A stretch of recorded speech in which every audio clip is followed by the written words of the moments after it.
The Mercedes S-Class is one of the poshest cars on the road, and so for this review I thought I'd better dress it appropriately. Also, Mercedes has always used the S-Class to showcase its engineering expertise, and the old car was so good that this new one has some very big boots to fill. In order to do that, it must offer the utmost in luxury, unprecedented comfort, an impressive ride, and world-leading technology. Speaking of which, according to Mercedes, this is the first car in the world not to feature a single traditional filament light bulb. For instance, all the lights in there, yeah, they're all LEDs. LEDs. More LEDs.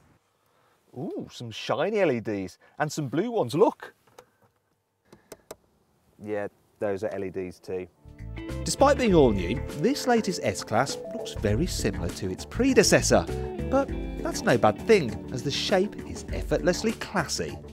Inside, however, the changes are far more dramatic and help make the new model feel even more at market than before. All the materials are of the highest quality, while the dual 12-inch TFT screens ensure the cabin is a thoroughly modern affair. There are nice little touches everywhere, such as the pop-out controls for the heater vents.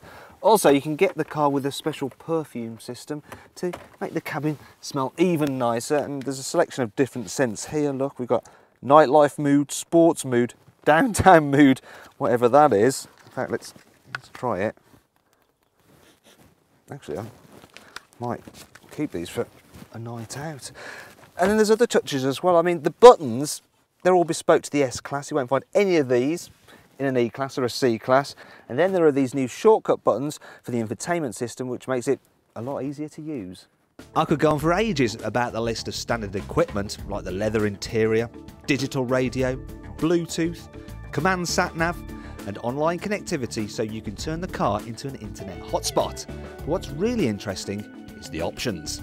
Okay, so this car's got some new massage seats, and it uses heater elements to actually simulate a hot stone massage. Now all I have to do is get some lavender scent on the ventilation system and then play some whale music through the 13-speaker Burmester stereo, and I've effectively got myself a mobile spa. This car also has a 360-degree view camera, which is very handy on such a big car. Also, it's got a night vision mode to warn you of potential hazards lurking in the dark. There's even more gadgets here in the back, and if we wanted to, we could watch Rebecca reviewing a car almost as small as her on these 10-inch screens, and you've got the headphones tucked away here in the central armrest. Look, posh Mercedes headphones. But yeah, we're not going to do that now, because I want to show you one of the features you can get on this car. Now, if you haven't noticed already, this is the long wheelbase version of the S-Class, and it's pretty roomy. As you can see, I've got plenty of headroom and leg room, but if you're really leggy, what you can do is move the front passenger seat forward. There, I've got control of it. You can slide it all the way forward and then pop up the footrest, allowing you to really stretch out. I'd say I was pretty relaxed right now, but these aren't actually the top of the range seats. You can get something called first class seating for the S-Class, and with those, the backs can actually recline to 43.5 degrees, which is more than in any other car. Yes, the S-Class is all about one-upmanship. We thought we'd use some posh nosh rather than the usual cheap snacks to demonstrate the S-Class's impressive array of in-car storage. But not forget about that salmon though. Meanwhile, the boot is large enough if you need to go shopping, say, for electricals.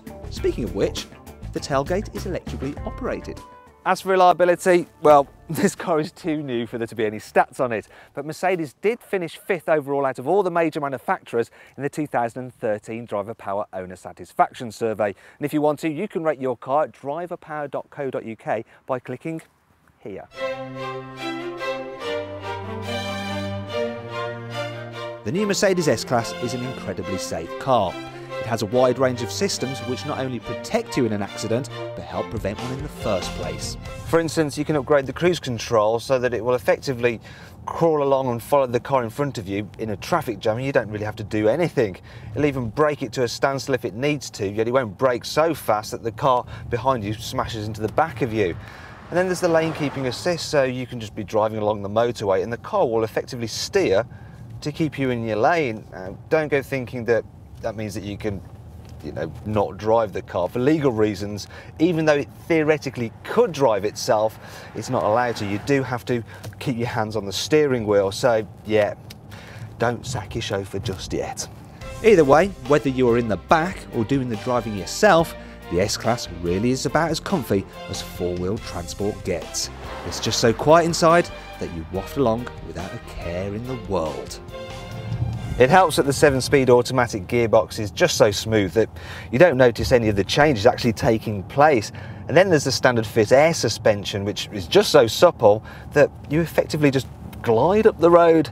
In fact, if you put it into its sports mode, it's actually more comfortable than most cars are on their comfiest settings. And when you put it into comfort, it's as though you're driving round on a giant pillow. It's even better if you go for a car with magic body control, because it has special cameras which can read the road ahead, and it will prepare the suspension if it thinks you're going to hit a pothole or a bump. The Punch engines also make for smooth progress. They range from a sublime 3-litre V6 diesel which can do 0 to 62 miles an hour in under 7 seconds, yet will return over 50 miles per gallon, to a ridiculous 5.5-litre bi-turbo in the fire-breathing AMG version. Now you might be thinking that a big car like this won't handle very well, but it actually goes around corners very well, and the steering is sharp, it's precise, and it's nicely weighted, and you've got plenty of grip. Though if I'm honest, a Jaguar XJ does feel sportier to drive. And that does bring me onto this car's downsides, and one problem that I have with quite a lot of Mercedes actually is that the steering wheel, if you look, it's ever so slightly offset to the left.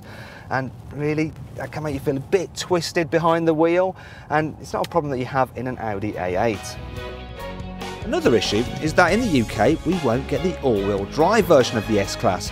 And anyway, if you need luxurious go-anywhere transport, the Range Rover is probably your best bet.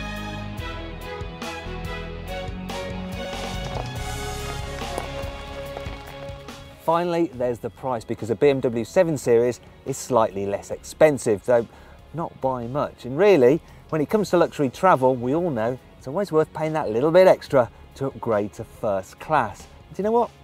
That perfectly sums up this new Mercedes. Now you have seen our review of the S-Class, you can watch our review of the BMW 7 Series here, or the Range Rover here. And don't forget to click on our logo to subscribe to the Car Buyer YouTube channel.